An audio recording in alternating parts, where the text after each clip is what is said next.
cars should mean something. Don't get cars just because they're cars. When you look at your pics, it should represent your world and how you roll. So when you spend your time bringing these out, having fun, your imagination knows no walls, and the sky's the limit, lasting memories are created, these will represent all of that.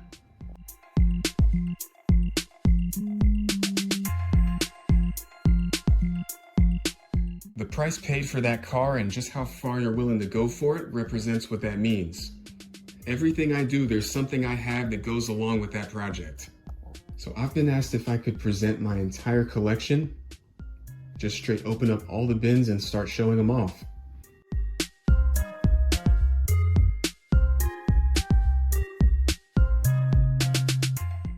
I'm doing a video which may turn into a whole series all about long-lasting happiness as a collector. I'm thinking of all collectors really, from those who may have just decided moments ago they're getting started, to those who have been at it for at least 30 years, maybe more. These photos you're seeing in a slideshow were not meant for a YouTube video. I took these to help me continue organizing my collection. I've got quite a few more cars outside of these containers not yet sorted. Nowadays I like to do it by brand. I used to do it by colors. All warm colors together, cool colors together, neutral colors together. Organizing everything by brand is easier on me, and this way I can find anything I'm looking for faster.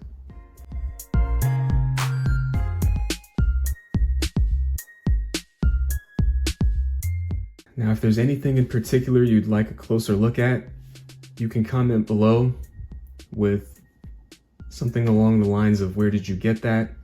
It could help me out a lot if you perhaps timestamp the exact point in the video where the car you're interested in is. So I've just been thinking about collectors in general and wondering what their level of happiness is with any given car that they're presenting. So for example, the 68 Mercury Cougar in white, number 26. My level of happiness with this, definitely high. 100% original. I haven't done anything to customize this. I like it the way it is. Right next to it, Nissan 300ZX. The L4s, wheel swapped. I'll be honest though, when I get this out, I'd say medium on the happiness level. Originally PR5s were on it, and then for whatever reason I put discs on there in white. But as I was getting all these bins out to take photos of, I couldn't take it anymore and I swapped again and put these L4s on. Just see myself fitting that with Real Riders like I should have. How about this? Mazda RX-7 in lime green. Originally with copper wheels. Until I fix this up, medium happiness. I'll probably end up wheel swapping this too. Another set of Real Riders. What about the Lincoln? A Continental, 1964. My happiness level with this is high. I'm loving it. Haven't done anything more to it. 100% original.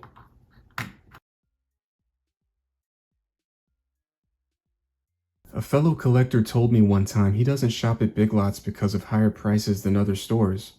Around that same time, another fellow collector told me Big Lots is where he found a super treasure hunt mystery machine. I haven't even found a regular one. A basic single. Mass-produced, not limited, should be easier to find, nothing doing. But back to my point, one of my super treasure hunts came from there as well.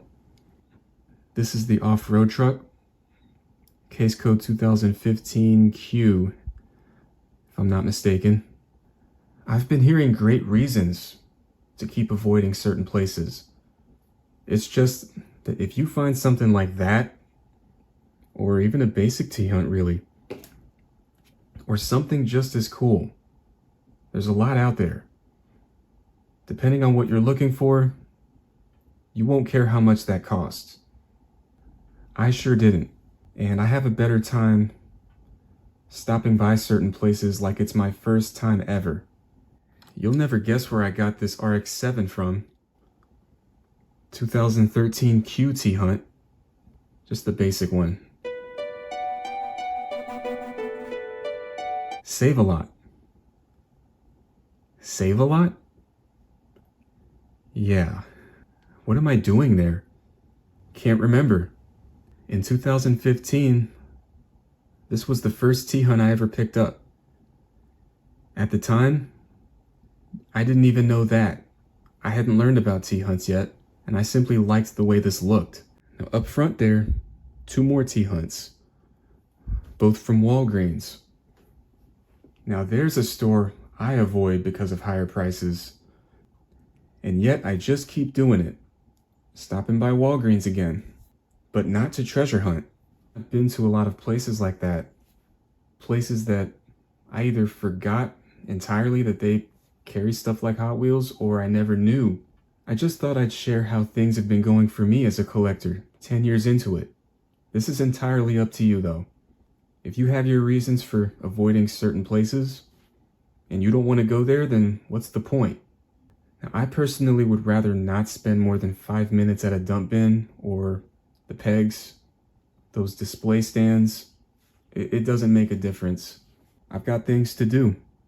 That could be costing me stuff just as cool as all this. But it's okay, if I didn't see it, someone else does. I like to see other people get cool stuff. By staying focused on what you get, rather than how many, it's easier to keep your collection organized, and you save a lot of money. Chase pieces, cheap pieces, premiums, mainlines, all these different sets, series, multi-packs. It's easy to find yourself out there collecting everything in sight, convinced you need everything in sight. Before you know it, this could be leaving you with an unorganized collection and empty pockets. Buying a bunch of Hot Wheels, Matchbox, GreenLight, all these different brands, it tends to add up fast, and so I recommend choosing wisely. What do you like the most? What can you afford? What will you enjoy? I learned that early on from Race Grooves, and I'm grateful I came across his videos and his advice. There is nothing in particular you must have in order to be a collector. Going out and buying everything in sight is not required of you. Sometimes I think there's this idea that you better be aspiring to have it all. The latest stuff, the coolest stuff, anything, no matter how expensive it is. But will that make you happy? This is an individualized thing, so what works for me may not work for you. It takes time to figure out what you like. My happiness with all of these. High. A number of these date back to childhood, way in the back. And then these 3 up front. Now these 2 old school Silverados, AutoZone store exclusives. They were available years ago when I was there one time. I doubt they're still available now. It's just plain awesome all the way around. Final tip, let's get going. As a collector 10 years into it, I understand. New cars are available now. People are rushing to go get them. And some of those people are up to no good. Now, depending on what exactly you're looking for and just how bad you want it, online listings may very well be your best chance. There are certain castings I've never seen again in store. On the flip side, I've been seeing other castings repeatedly. Experienced collectors know what I'm getting at here. Various stores get restocked. It is not limited to just Walmart, Meijer, Target, Kroger. This is why I've been saying cool cars could be any place.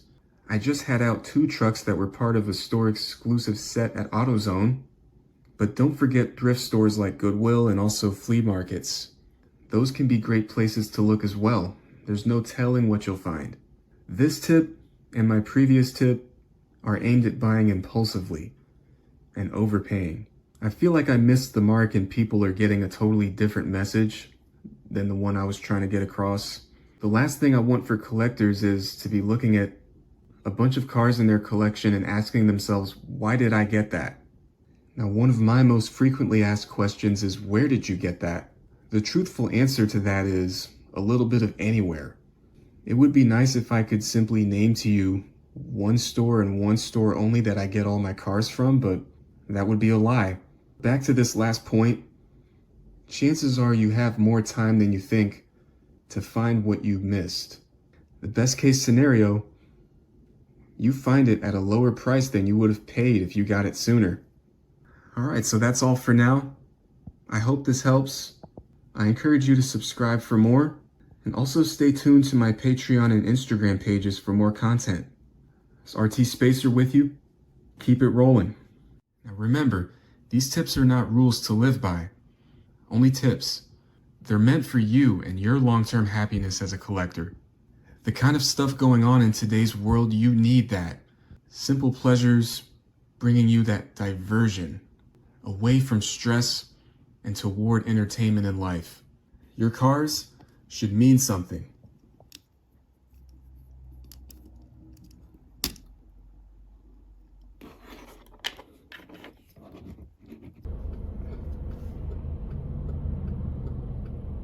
Yeah, that's pretty cool.